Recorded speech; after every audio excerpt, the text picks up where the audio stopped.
Hey, everybody. Welcome to Dispatch Live. I'm Steve Hayes. With me are Sarah Isgur and Amy Howe. And we are here to talk about the very exciting news from last week, which we've gotten to see in action this week of the Dispatch acquiring SCOTUSblog. I will leave it to the experts to talk about what this means in sort of greater detail and give you an introduction, and then we're going to jump right into some of the substance. But let me just say how excited we are to have this moment, how excited we are, Amy, to have you along with us and the SCOTUSblog team. I was trying to remember as I was thinking about this conversation tonight when I first read SCOTUSblog, and I can't pinpoint it, but it was a long time ago.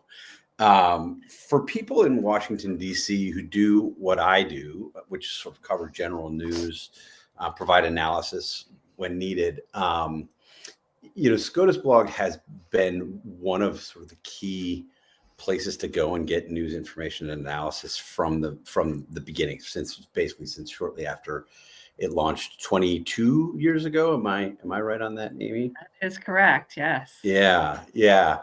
And I can remember one time I was invited to do Supreme Court analysis at Fox News, and it was of the Sonia Sotomayor confirmation hearings. And as Sarah will be happy and eager to point out, probably repeatedly throughout this conversation, I'm not an expert on the Supreme Court. I read the news about the Supreme Court. I follow the Supreme Court. I find it fascinating. I find the legal questions super interesting, and I can kind of get lost in that as an intellectual exercise. And I almost went to law school to study constitutional law, but this is not my world. So I would come to rely on SCOTUSblog to help me make sense of what's going on. What is, in the context of the confirmation hearings, who is Sonia Sotomayor? What has she done? What do we need to know about her? What are her past decisions? What do they tell us about the way she thinks about the role of the judiciary, about her likely role on the court, things like that are pretty basic. And then my learning stops sort of at that point. But it has been, something that I've gone to and read and referred to repeatedly over the years. So we are beyond excited to welcome the SCOTUSblog team to the Dispatch and to really look forward to the kind of coverage that we think we've been doing here at the Dispatch across a wide number of issues, and really kind of doubling and tripling down on what we're doing on the Supreme Court and on the federal judiciary generally. Longer introduction than I had imagined, but welcome again, Amy and Sarah. And maybe the first place to start before we offer Sarah an opportunity to provide some context, Amy, maybe you could just introduce yourself to our folks and to the Dispatch Live viewers. Tell them a little bit about you and your background, and you characterize the work that SCOTUSblog has done over these years. Sure, but I want to start by talking about how excited I am about this. Like, on the one hand, it seems hard to believe that it's only been a week, but on the other hand, like, I'm having just a lot of fun. Like, a lot of people sort of first heard about SCOTUSblog back in, I think, around 2012, when SCOTUSblog was live blogging the opinion announcements from the Supreme Court cafeteria as we sat around and waited for the announcement of the decision in the Affordable Care Act individual mandate case. And I feel like that's the kind of fun I'm having right now. It's nerd fun, but it's a lot of fun. And so I'm really excited about this next chapter for SCOTUSblog. And I think it's going to really sort of take it to the next level. I am a retired lawyer, just to talk a little bit about my background. I went to Georgetown Law School and practiced law first at a firm, Steptoe & Johnson, here in Washington, D.C., and then went into practice with my husband, Tom Goldstein, in a Supreme Court litigation firm. And we hadn't really done any of the things that people who practiced before the Supreme Court traditionally did, especially not in the late 1990s. We hadn't gone to fancy law schools. We hadn't clerked at the Supreme Court. We hadn't worked in the Solicitor General's office. And so we decided to start a blog to show off how much we knew about the Supreme Court. And it was a lot of fun. It turned out to not be the world's greatest business development tool. So we kept on doing it because we were having a good time. And pretty quickly it worked into a public resource, which is what it is today and now will continue to be. And so there are a couple of different ways that you can think about SCOTUSblog. One is sort of as a news site that covers everything that's happening at the court, whether that's the cases that are being argued today, the decisions that are being issued today, the cert petitions the court is considering, that it grants at any particular day. The emergency appeals are keeping everyone involved with the Supreme Court very busy. But then it also is sort of a repository of information. And so we have what we call case pages, which are like the docket that the Supreme Court itself keeps on its website. We just like to think that it's better, including because it's color-coded. So we have links to all of the briefs and opinions and the arguments when they happen, so that and then our coverage of that case on SCOTUSblog. And then we have sort of what we call special projects, whether that is a justice's retirement or confirmation, deep dives into a nominee. We've done special projects on things like courtroom access, elections, and so sort of soup to nuts on the Supreme Court. Don't forget Stat Pack. The return of Stat Pack, which statistics on the Supreme Court over the course of the term. Things like who writes what decisions, when the justices are in agreement with each other and at which rates, who is the most often in the majority, who's the most often in the dissent, all kinds of fun statistics.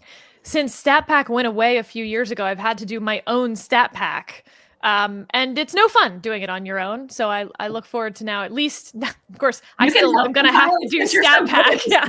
Sarah, you can now help compile them. Right. And I'm still doing Stat Pack. Yeah. I actually think that's really helpful, Steve. Do you mind if we just take a second for those who are watching at home in front of a laptop? If you bring up SCOTUSblog.com, I'll just run through really quickly, like how to use the website. Because for our dispatch members who aren't like AO lawyer nerds, which I think is most of our audience tonight.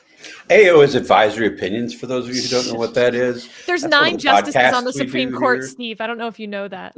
I think it'd be so funny right now if I just asked Steve to name them all.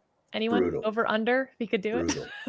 Okay, so if you go to the website. All 9, thank you very much. Right when you get to the page, the news stuff that Amy is talking about looks like a regular news site. So like that case preview, tomorrow they're arguing the combined cases. Oh my gosh, yes, so helpful. They're arguing the combined cases over whether a state can pay for a public charter school that is religious in nature, whether that violates the First Amendment, whether a state constitutional ban on providing public money for a religious charter school violates the First Amendment. So you've got the real free exercise, meeting establishment clause, play in the joints, tension there coming really to the fore. That's tomorrow's argument, and Amy wrote an amazing preview of that. So that's the normal news part of the website. But here's what she's talking about at the top. And we don't need to click on all of these so much as just do the pull down arrows. So case files. If we do the little pull down arrow on that. Yes. So October terms, as you guys know, start that first Monday in October. There's Red Mass, the Sunday before the first Monday in October. So we name everything by, it's like fiscal year in Supreme Court land, but it starts in October. So for this year, we're in October term 2024. If you click on OT24, you can organize the cases by name or by sitting. I always use the sitting ones. And so I don't think I've ever sorted it by name. Yeah, no, never. Because if I know the name, then I just search for the name with Control F. And there's not that many. Yeah, there's under 60 at this point. So if you scroll down to the April sitting, for instance, you would be able to see the case pages for that religious freedom case being argued. Another way you can find the case page would be to go to that news story, and it will also link to the case pages. But each of these will have their own case page. Just click on that first one, Royal Canin. Okay, so just at the top here. Oh no, stay. You're never going to need the docket number, to be honest. But opinion below, a lot of those are dead links on the site right now. We are fixing those. We have hired Nora, the most amazing intern, not Steve's daughter. And Nora is like a gerbil. She's working away on this, fixing all the broken case links. But that could be really helpful because, especially before the Supreme Court has decided something, to see what the circuit court said and how those judges talked about the issues. For, what do you think, Amy? 75% of the cases, hyper helpful. For 25%, especially in the criminal law ones, actually the circuit case was about 17 things, only one of which is being decided by the Supreme Court, and it can be unhelpful. Then you have the opinion linked to it, who authored it, the vote, all of that. Scroll down some more. The holding, you have all of them, the stories that were written about it or mentioned it. But here we get to the fun color coding. Oh, the colors, Amy, the beautiful colors. So these colors are not arbitrary. When you file a case at the Supreme Court, there's all sorts of rules that you have to abide by. But one of them is that the briefs have to come with the correct cover color on the paper. So the red brief, for instance, is the person who won below. And so the first thing you're going to want to do is look for the blue brief and the red brief, because those are your two main briefs. I kind of ignore greenies. I don't know about you, Amy. And the green and the gray brief, if there's a gray brief, also That's very true. important. That's the United States' brief. Yeah, in fact, if there's a gray brief, sometimes that's all I read. So you can, if you scroll back up to the top of this little part, to the top of the colors. Okay, see the key to color coding right at the very top. Yeah. So if you're ever curious or if you forget the red and blue, you can always click on that key. It will take you to the Supreme Court website, which will tell you what each of the colors means and stands for. But just remember what we said: red, blue, gray. Those are the three colors you're really going to look for. Okay, back up to the top. The only other thing I wanted to flag for everyone, so the stat pack, when it's done, will be under statistics. That's great. The emergency docket. So if we can click on that for 24-25, 4 pending applications. This is, the birthright citizenship. I promise you tariffs will be on here soon enough. These are the, a lawsuit was filed against the Trump administration at this point. And the district court said, the Trump administration can't implement that policy while this case is pending. So I haven't even decided whether it's lawful or not lawful. I think it's probably not lawful. It's likely is actually the real term, likely not lawful. And so they say the Trump administration can't implement that policy. That then goes to the circuit and then to the Supreme Court. And it's just the question of what will the status quo be while the case is pending. And of course, that's going to be our big May 15th extravaganza. Amy, would you like to talk a little bit about what's happening on May 15th? We're done with the website.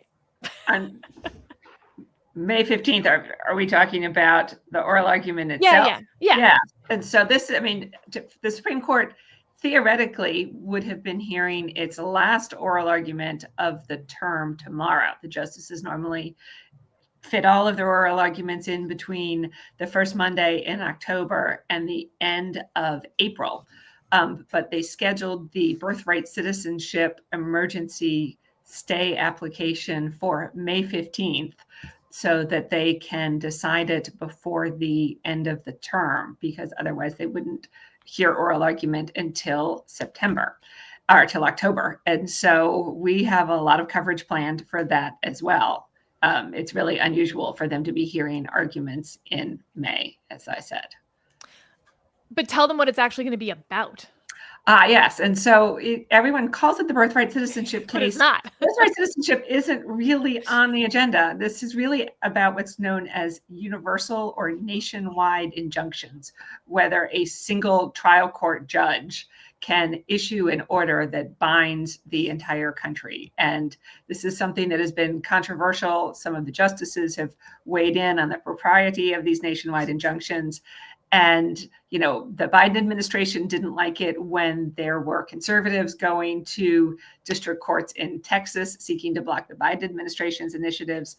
And now that the Trump administration is having difficulty implementing its policies, conservatives don't like them. So it's going to be very interesting to see how this shakes out. So, Steve, I have a big vision for May 15th. I don't want to like overpromise here, but like the live blog will have the full Dispatch extended legal universe. So Amy will be in the courtroom during it, but then, you know, me and the gang will have the oral argument playing and we'll be live blogging so that, you know, if you're at work, you can just follow along with our thoughts and feelings during the argument. Then when the argument finishes, we're going to get the full Dispatch extended universe for a Dispatch live. And hopefully Amy joining us from right outside the courtroom to tell us all the things that we missed because there aren't cameras in the courtroom. And despite Amy wanting them, I'm thrilled that there aren't cameras in the courtroom. And I just get Amy's mellifluous descriptions of the justices' faces. I mean, I think that sounds good. I think it's exciting to have all of these resources and to be able to bring this to people in a way that makes sense for them. Let me, if I can, take us sort of a step back for the average Dispatch reader who is excited about SCOTUSblog and adding, but maybe isn't going to get into the color coding and isn't going to. What?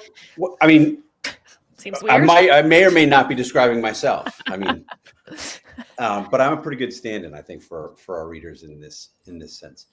What can they expect from this marriage? And I mean, we pointed to the sort of news briefs on the top of the page, but how will this be good for the average reader who's interested in Supreme Court issues, might be interested in constitutional law, wants to follow this, wants to be sort of up on what's happening, but isn't going to go 6 levels deep?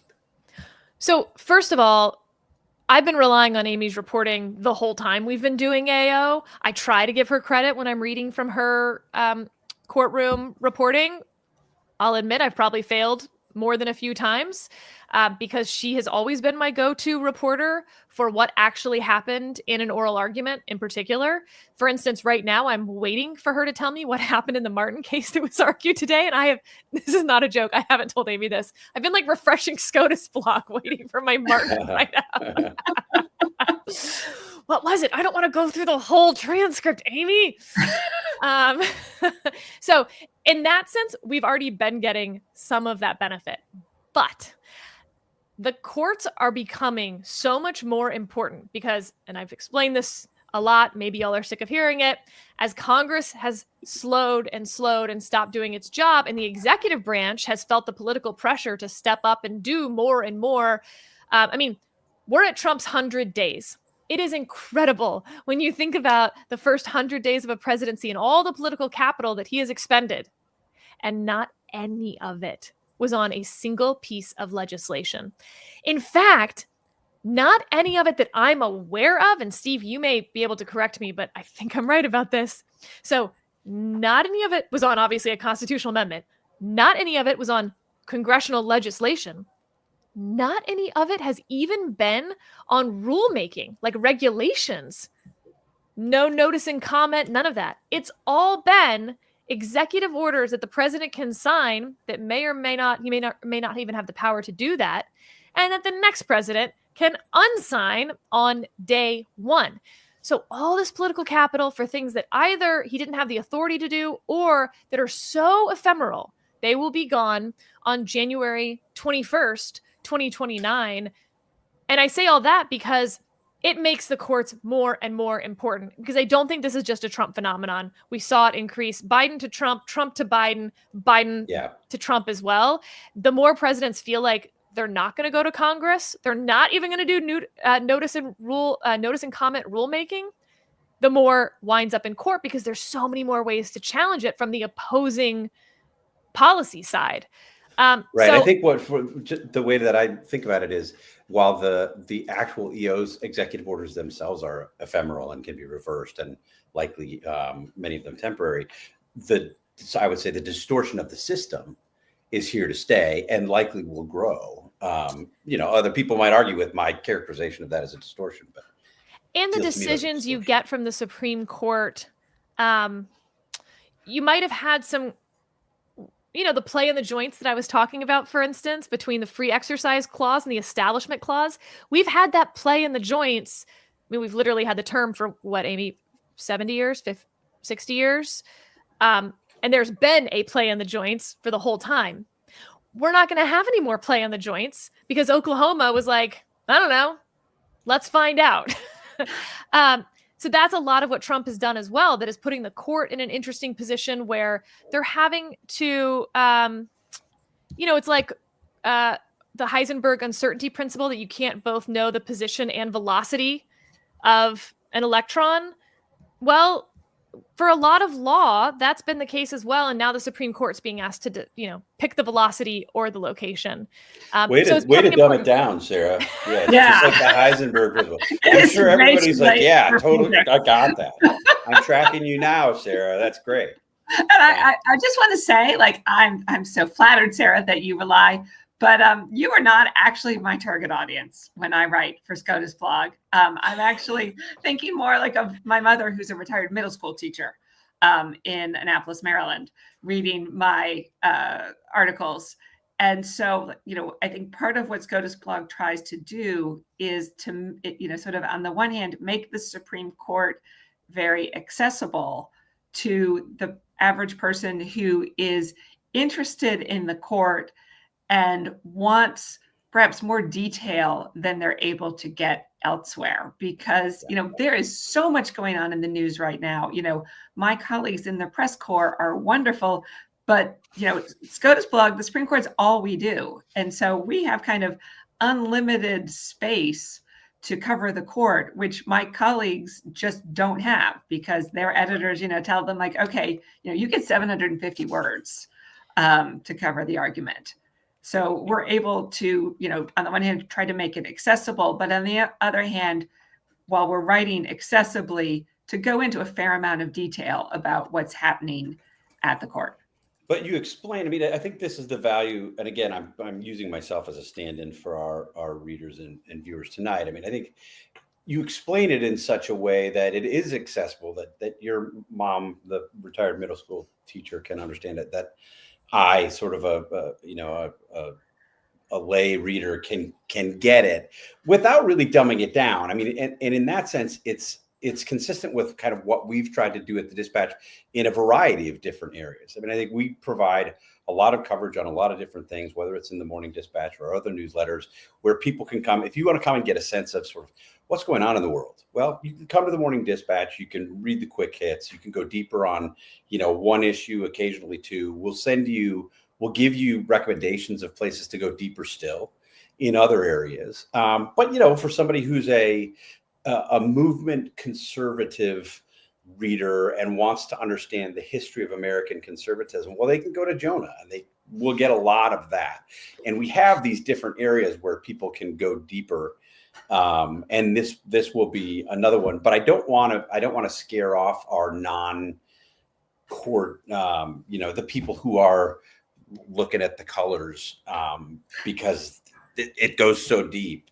There's a lot there for everybody. And then also a lot for law dorks like Sarah. I think that's not the law nerds is the right phrase. Is that what you prefer? Is that right?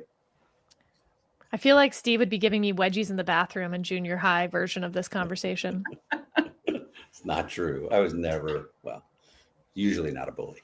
Let me take a question, a big picture question that we got from one of our commenters. And if you have questions, please lob them in. We're going to start taking a bunch of questions, and we'll probably do questions for most of the rest of our time here, both on sort of the process and SCOTUSblog itself, and then we'd like to get into some of the issues, some of the things that the court is looking at over the next couple of days, today and tomorrow. This is sort of a pickup of some of the conversations that we're having. This is from EFC. who says, I will be a new SCOTUSblog reader. It's not clear to me from this announcement how to access it. Will there be a link from here, from the Dispatch site, to the SCOTUSblog site? Do I need to sign up on the site? Will there be separate links to articles, et cetera, from the Dispatch site? How do you all envision that on sort of a practical level working? Yeah, so in the dream world, and it's going to take us a few months to revamp the SCOTUSblog website as well, but there'll be like a, along the top bar there, there'll be a Dispatch bar as well, or Dispatch Legal or whatever. And then same at the Dispatch, there'll be a little way to like send you over to SCOTUSblog. So they are going to stay separate. And when you think about it, I think that makes a lot of sense. What Amy and SCOTUSblog has done is build a just like tunnel vision, independent reporting view of the Supreme Court. There's none of my like shenanigans on AO that infects SCOTUSblog. So they are married, but distinct personalities. Married, but filing separately. Literally. What do you think, Amy? Is that fair? Yeah, that sounds right. And so you can go to SCOTUSblog.com right now. You do not need to do anything. And you can see that website that we were putting up on there. And again, for like our newbie users, just click on that first Supreme Court to consider bid for first religious charter school. And you'll see some of the rhythm as well, right? When the Supreme Court took the case, Amy wrote up, Supreme Court takes case on religious liberty. Then in advance of the oral argument, here's what the Supreme Court will be hearing about tomorrow. Then after the oral argument, she'll write, here's what they heard. Yes.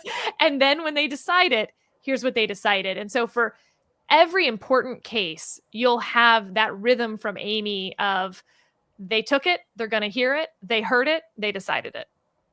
Tomorrow morning will also be, because tomorrow they're hearing this really big case about charter schools in Oklahoma and whether or not this Catholic charter school can become the nation's first religious charter school. But before they do that, at 10 a.m., they will also be releasing opinions. And so we will be live blogging the opinion announcement. There are no cameras in the courtroom or even audio of the announcements. There are no electronics allowed in the courtroom. So I'm actually in the Supreme Court's press room downstairs as they hand out physical copies of the opinion simultaneously with the announcement of the opinions upstairs in the courtroom. But, we have a little community who gather online for the opinion announcements on the live blog, and it tends to be a lot of fun. By the way, fun fact, Steve, that you don't know about the Supreme Court. So there's the 9 justices, and the average tenure for a justice, and I mean over the scope of the entire history of the United States, like when people died of coughing too much or whatever, is 17 years. And that has only increased in recent years as well. So that's a really long time. But you then don't get the full scope of who all works at the Supreme Court. So like Patricia McCabe, who is the head of the Public Information Office, whose office will be handing Amy these opinions. Patricia has been at the Supreme Court since 1991. And the librarian for the Supreme Court, so Chief Justice Roberts, Amy, check me on this. He's the 17th Chief Justice, I believe. If you say so, yeah. The librarian of the Supreme Court is only the 16th librarian because that's how long the librarians work at the Supreme Court. And this guy's resume is so much more impressive than any of the justices. It's incredible. I'm a law nerd, but like I'm even more of a Supreme Court like building history nerd. There is a person whose job it is to run the elevator because it's one of those elevators you have to close the accordion screen door to make it work and then press the number. So they've got a little stool in there and they will run the elevator for you if you're down at the private areas. Let me jump in with a couple of questions because these are directly on point here. Two-part question for Amy. Well, let me ask just the first part of this two-part question for Amy from Mark Homeland. Do you have inside SCOTUS sources? How do you look at your reporting? And to what extent, if you have those sources, does that inform what you're doing and how you're writing and the kinds of things our folks will be reading? Yeah, this is not, there are not a lot of inside SCOTUS sources. There certainly has been some great reporting like Jody Cantor, Joan Biskupik from inside the court, but it is less of an entrepreneurial, investigative reporting beat than it is, a brief where you read a beat where you read a lot of briefs and go to a lot of arguments. So, right. And then the second part of Mark's question before we jump to another one about the Dispatch SCOTUSblog marriage. What is the lasting fallout of the Dobbs leak, and which justices were most affected by it? And will we ever discover the leaker? This refers to the leak of the Supreme Court's opinion in Dobbs on Roe v. Wade. How long ago was that now? 3 years. 3 years. Almost 3 exactly years. 3 years. It would have been May 2nd, 2022.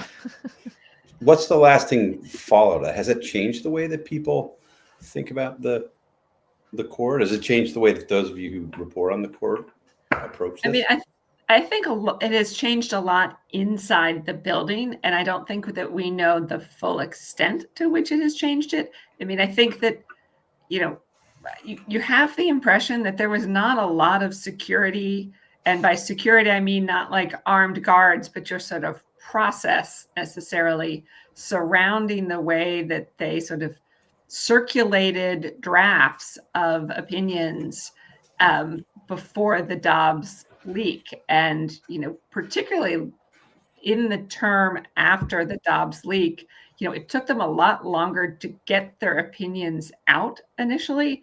And you had the sense that they had just put new procedures in place to try to keep leaks from happening, and that it was just sort of slowing the works down generally.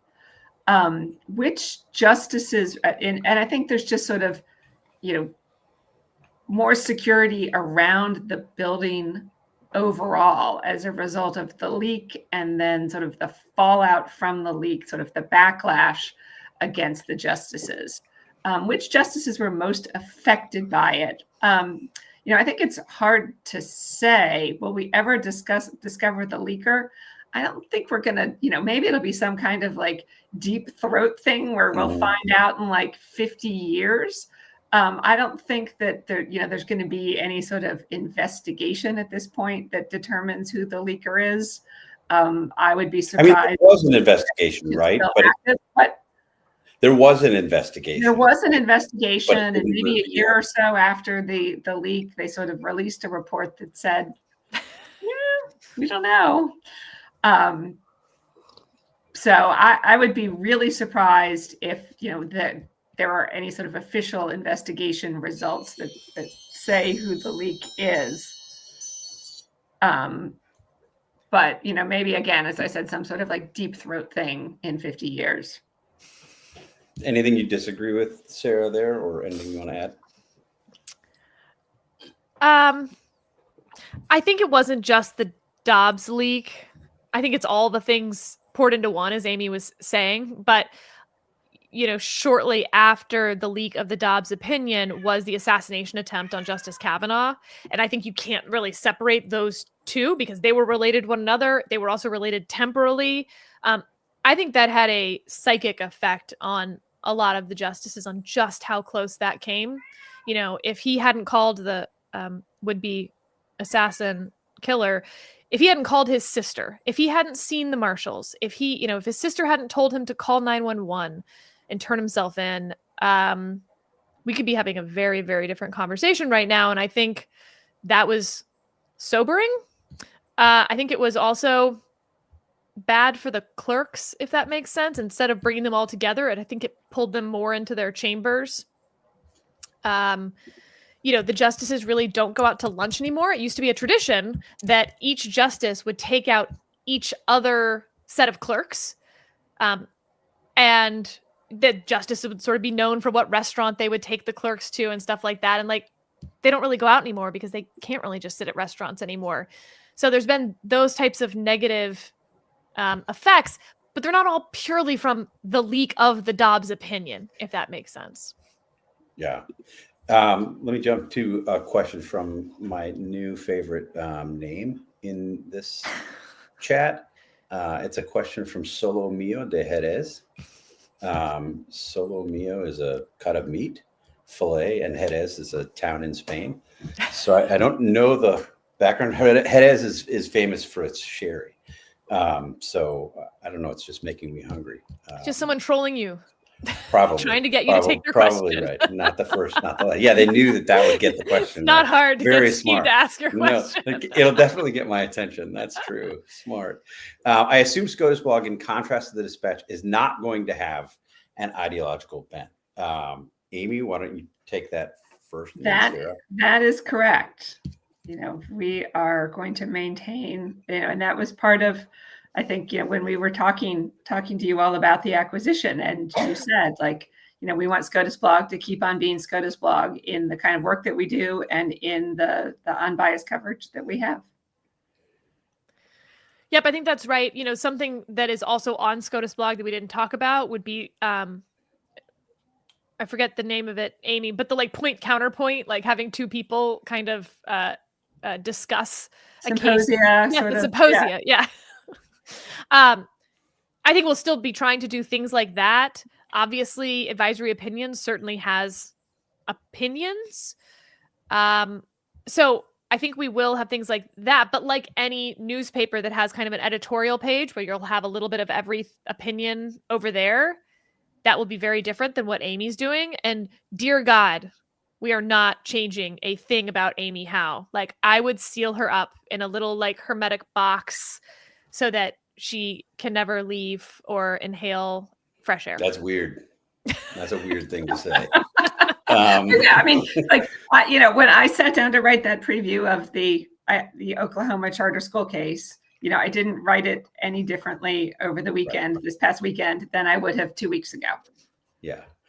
I just want to say, from an institutional perspective, this is arguably this is the most important thing that we want to communicate to people coming out of this conversation and bringing SCOTUSblog into the Dispatch. We would be absolute fools to try to change SCOTUSblog. I mean, SCOTUSblog is successful. The reason that we wanted to bring it into the Dispatch is because it's successful on its own terms. People find value in the work that they do because the work is produced at such high levels of integrity.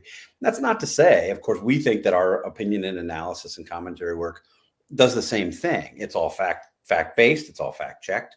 We think it's some of the best news and analysis you can get out there.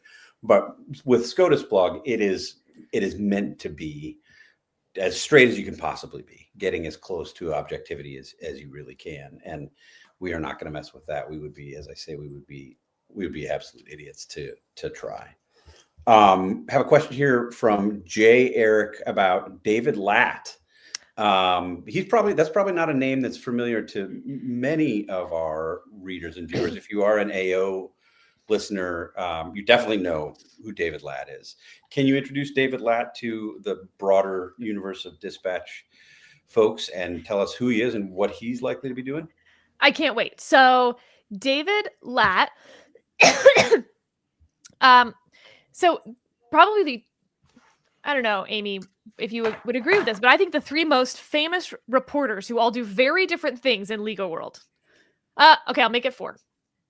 Amy Howe, Jan Crawford Greenberg, Adam Liptak, and David Latt. So there used to be this newsletter, whatever you want to call it, called Underneath Their Robes. And it was anonymous. And it was a gossip website about the federal judiciary. So this anonymous blogger, who, spoiler alert, is going to turn out to be David Latt, would write, which justice is the best dressed, or which judge was spotted out at whatever restaurant, eating a corn dog. He would announce a prom queen of the Federalist Society National Convention. And so for a long time, a lot of us were trying to figure out who the writer of Underneath Their Robes was. It was obviously someone who had gone to an elite law school, turned out to be Yale, had clerked at an elite level, turned out to be Judge O'Scanlan at the Ninth Circuit, and had just a lot of access to interesting legal stuff. And it turned out that David Latt, at the time, was also a federal prosecutor, an AUSA under, drumroll, Chris Christie in New Jersey.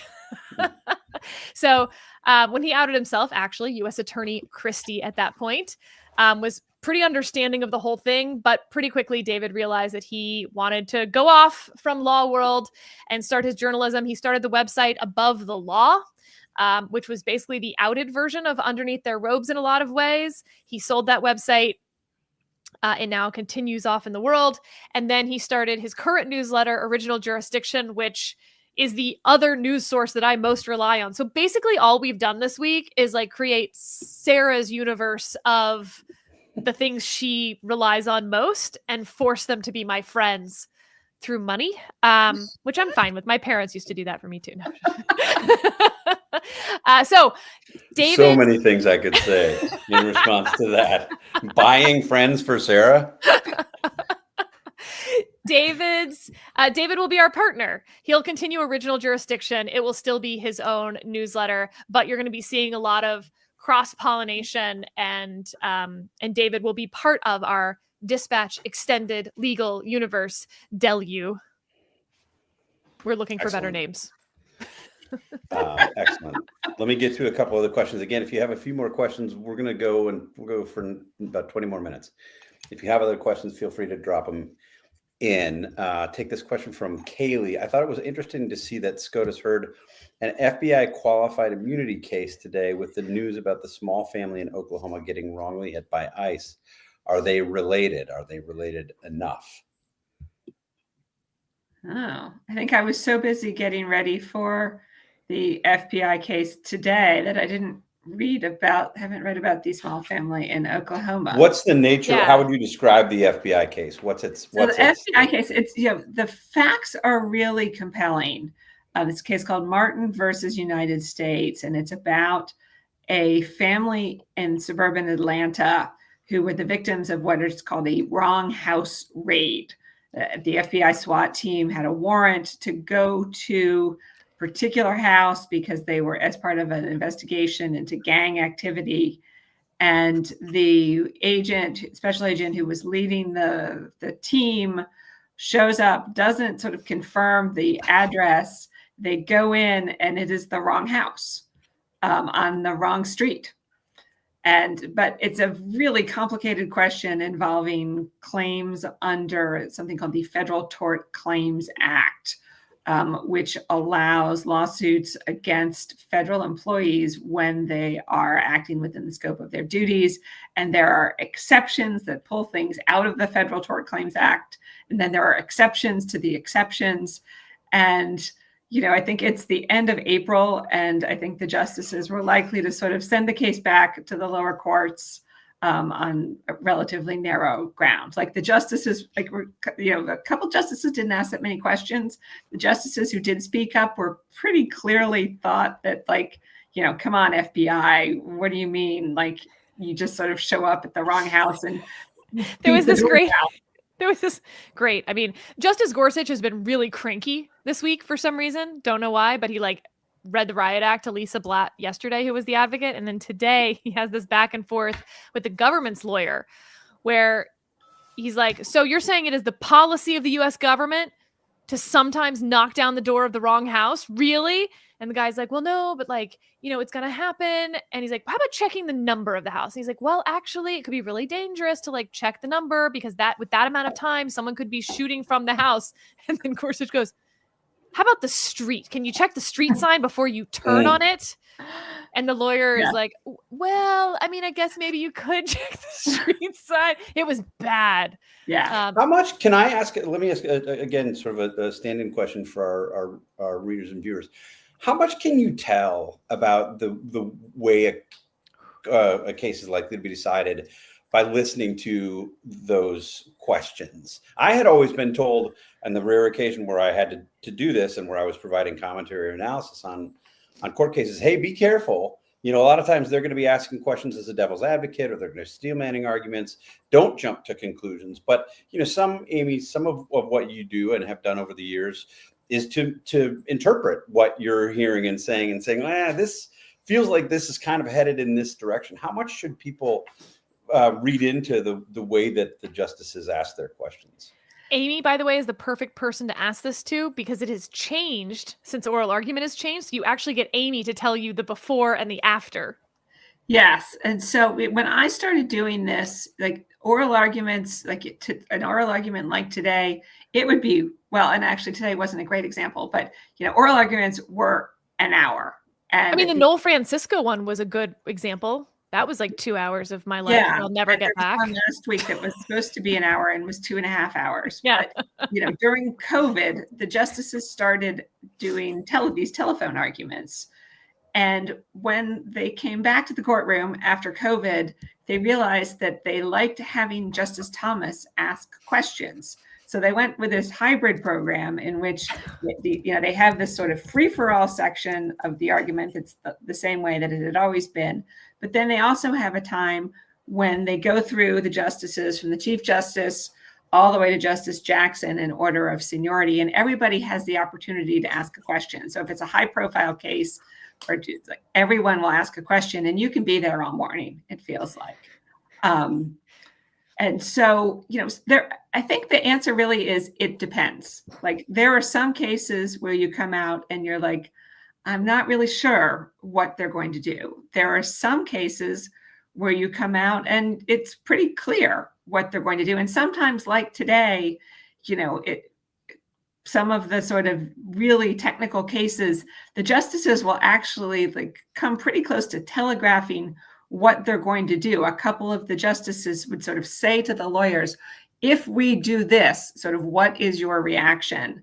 And the lawyers would sort of push back against it. But it seemed pretty clear that there were probably 5 justices who were just like, we're going to get this off our plate and somebody else can deal with it at another time. Steve, I would just add, I think the harder thing now, when it's a 2-hour argument, your brain has trouble processing what percentage of time was really spent on various points. So I listen to the arguments and go read the transcript. Not the justices, I think Amy's exactly right. I think they're telegraphing a lot more today than they were 5+ years ago. But I can get distracted at least if, Sotomayor dominates the free-for-all argument time, that I can sort of imagine in my head that more justices were saying that or something because she was talking so much, for instance, or something like that.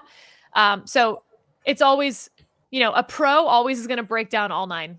Count to 5 every time. Make sure you heard from all 9, because in that FBI raid case that Amy was just talking about, we never heard from Justice Barrett.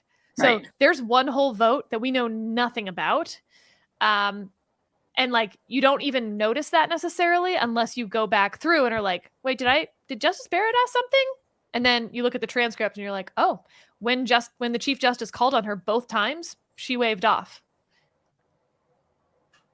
Let me ask another big picture question as I sort of think through what I think our readers are interested in understanding.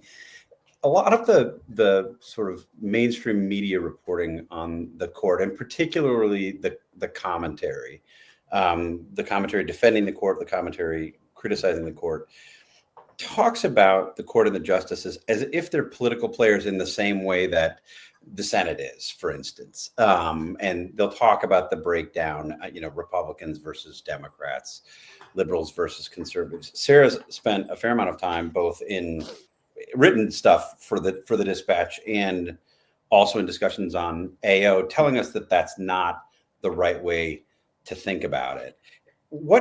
Amy, how do you react when you see that the court described that way? Get Amy to criticize my 3-3-3 theory. I mean, I don't think of them as 3-3-3. I do think of them, I think of them as sort of on a continuum. And so, in some of these cases, is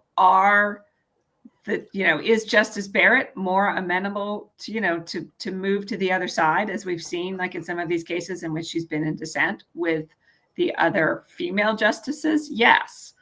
I think that it is, for the most part, a 6-3 court. And we've seen that in a lot of the big cases. I don't think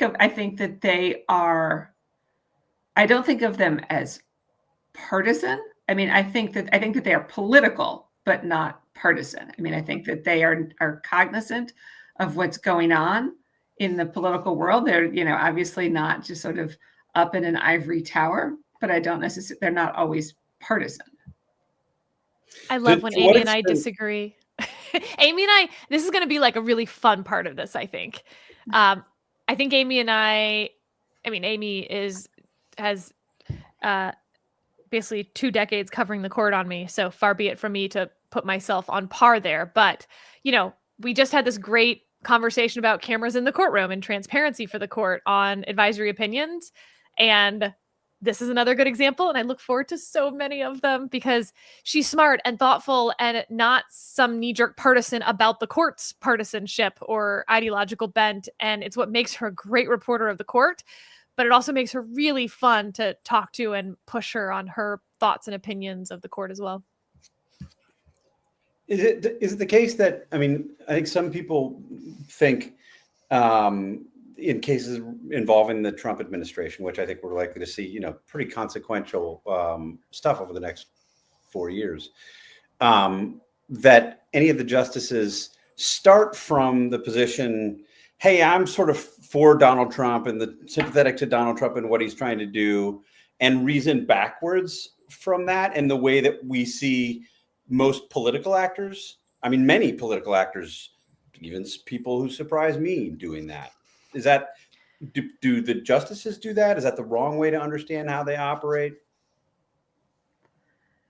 I don't know. Yeah. I think that, this is what I think what a lot of us are really watching now. I think that what's going on right now is that they are not necessarily giving the Trump administration the presumption of regularity that they had given him in his first administration and they would give to any other administration. I think this is what we saw with the 1 a.m. order in the removal case, that they felt compelled to sort of issue this order so quickly without, not just without waiting for the other side to respond, but, just within hours, without waiting for the Fifth Circuit to respond, and sort of with this very clearly worded order. Yeah, Sarah, any disagreement there? No, I think what people can see from the outside as, oh, they must be giving Trump sort of the benefit of the doubt, or like, I assume I'm going to rule for Trump, and then you have to sort of prove otherwise. For some areas of the law is going to match on to conservative legal ideology. And for other areas, it's not. And in particular, where I think Trump 2.0 is going to run into problems is that conservative legal ideology is all about shrinking the administrative state and the sort of expansive powers of the administrative state and all of those agencies. Well, Trump 2.0 is all about the powers of the executive branch and the administrative state. So I think you actually might see, by the way, for those who do listen to our podcasts and hear cat meowing all the time, this is Guac and Chips in all of his glory. He is the loud one. So every time you hear that, he's sorry. He can't help himself. He gets very lonely. So I think we'll see that come to a head. Now, of course, what's interesting is also in conservative legal world, the president's power within the executive branch is also a big thing. So I think so far, at least, Amy, I'd be so curious what your reaction to this is. So far, I would say that the justices on the court have been very predictable on those types of cases based on conservative legal ideological beliefs circa 2005 or so.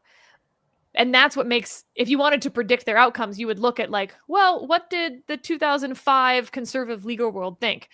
I think it would be very unhelpful to look at what MAGA world thinks now for predicting Supreme Court outcomes. Yeah. Chew on that one. Yeah. 2005 was so long ago. Yeah, I was trying to think about why you picked 2005. Was there? It's the year that Roberts and Alito were confirmed, was sort of what was coming to mind. So it's in some ways when we got the most conversation about, because Harriet Miers gets nominated and then her confirmation fails. And so we really see conservatives be like, no, she's not one of us because she doesn't understand or even know X, Y, and Z. So I always kind of pick the Harriet Miers point of like, a failed nomination almost tells you more about where the ideological fissures are. Yeah, absolutely. Let's end with this one, which is sort of fun, from Joshua Heslinga, if I'm saying that correctly. Will you be bringing back the SCOTUSblog account's end of term Twitter trolling? Oh, I don't know about that. All right, What- explain it. Yeah, what come was on. it? Yes, so that was SCOTUSblog. The Supreme Court of the United States does not have a Twitter account. There are a lot of people who don't realize that. And so when the Supreme Court issues a decision that people don't like, whether that's people on the right or people on the left, sometimes people would take to Twitter and they would tweet at SCOTUSblog thinking that they were tweeting at the Supreme Court of the United States. And, sometimes it was just sort of vituperative, but sometimes it was highly entertaining. And there was a tradition for several years in which at the end of the term said that the SCOTUSblog, people running the SCOTUSblog Twitter account, would collect some of the best ones. And at the end of the term would respond and tweet back. You know my vote, Steve. Yeah, I mean, I found it highly entertaining over the years. Because they're so restrained about it, really. Right. And we could all use a little more entertainment in our lives. Or things It's a little like, sir, this is a Wendy's. Right. But Yes. from SCOTUSblog. And I mean, I think one of them, I actually do remember. One was, sir, this is a blog. Well, thank you both for doing this tonight. I hope our viewers got a better sense of exactly what this is going to look like and how we're going to move forward. Again, Amy, so excited to have you with us and so excited about SCOTUSblog in general. Sarah, less excited about you, but that's sort of par for the course. For those of you who are looking for, I mean, you started it, right? For those of you who are looking for commentary or analysis of the president's first 100 days, we didn't do that. We didn't do that on purpose. We thought there are other people talking about that today, if you've noticed. We did a little of it on last week's Dispatch podcast. We'll do a little bit more of it in this week's Dispatch podcast. But we really wanted to focus on this exciting news and SCOTUSblog and all the things to come. So, Sarah, any last words? I will regret this probably, but so if you look about quark theory and you there we go. Yes.